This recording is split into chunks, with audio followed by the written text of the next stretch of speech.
ខំសូមគោរពជំរាបសួរដល់លោកគ្រូអ្នកគ្រូគរុសិស្សទាំងអស់គ្នាខ្ញុំបាទឈ្មោះឈុនវិសាលនាងខ្ញុំឈ្មោះផាត់ម៉ាលីនាងខ្ញុំឈ្មោះមានរយ័តពួកយើងមកពីក្រុមទី7នៃឯកទេសរូបគីមីចំនួនទី32ឆ្នាំទី1នៃមជ្ឈមណ្ឌលគរុសិស្សភូមិភាគខេត្តកំពង់ចាមអញ្ចឹងថ្ងៃនេះយើងមានឧបករណ៍មួយសម្រាប់មកធ្វើបទបង្ហាញឲ្យអ្នកទាំងអស់គ្នា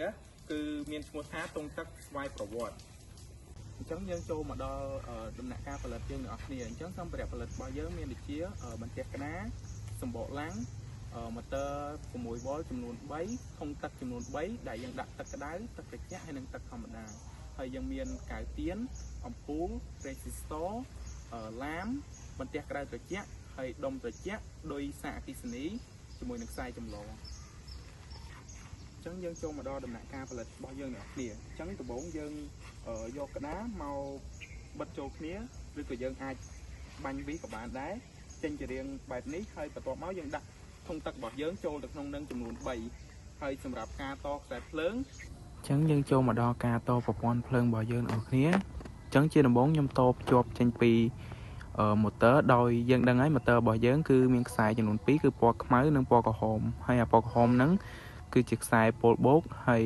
ពណ៌ខ្មៅហ្នឹងគឺជាខ្សែពោលដកអញ្ចឹងយើងភ្ជាប់អាខ្សែពណ៌ក្រហមហ្នឹងទៅនឹង resistor ហើយនឹងផ្នែកម្ខាងនៃឡាមដែលជាកុងតាក់របស់យើងហើយបន្តមកទៀតអាផ្នែកខ្សែខាងខ្មៅហ្នឹងយើងភ្ជាប់វាទៅជាមួយនឹងអំពូលដែលអំពូលវាបែងចែកចេញជាពីរដែរគឺម្ខាងមានពោលបូកនិងម្ខាងមានពោលដកហើយសម្រាប់ resistor របស់យើងគឺភ្ជាប់ទៅនឹងពោលបូកនៃអំពូលហើយបន្ទាប់មកទៀតគឺយើងភ្ជាប់ខ្សែពណ៌ក្រហមហ្នឹងទៅឡាមមួយចំហៀងទៀតនិងភ្ជាប់វាទៅជាមួយនឹងពោលបូកនៃថ្មពិលរបស់យើង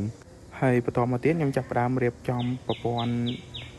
ក្តៅនិងត្រជាក់ដើម្បីដាក់ចូលទៅក្នុងធុងទឹករបស់យើងអញ្ចឹងបន្ទាប់ពីយើងរៀបចំប្រព័ន្ធភ្លើងតជាមួយម៉ូទ័រ A រួចហើយយើងដាក់ម៉ូទ័រហ្នឹងចូលទៅក្នុងធុងទឹករបស់យើងដើម្បីឲ្យវាបូមហើយយើងដាក់កុងតាក់វាមកក្រោមសម្រាប់នៅពេលដែលយើងដាក់ចូលទឹកទៅធ្វើឲ្យទឹកវាដំណើរការអញ្ចឹងសម្រាប់ដំណាក់កាលផលិតសម្ភារៈរបស់យើងគឺមានតែប៉ុណ្្នឹងទេអញ្ចឹងបន្តមកទៀតយើងចូលដំណាក់កាលពិសោធន៍ដែលគ្រាន់តែយើងដាក់កែវទឹកនៅកន្លែងទៅយកទឹករបស់យើងឃើញថាទឹកវាហូរចុះមកតែម្ដងអញ្ចឹងយើងសាកចំនួន3ដងដោយលើកដំបូងយើងដាក់ទឹកធម្មតាទី2ទឹកត្រជាក់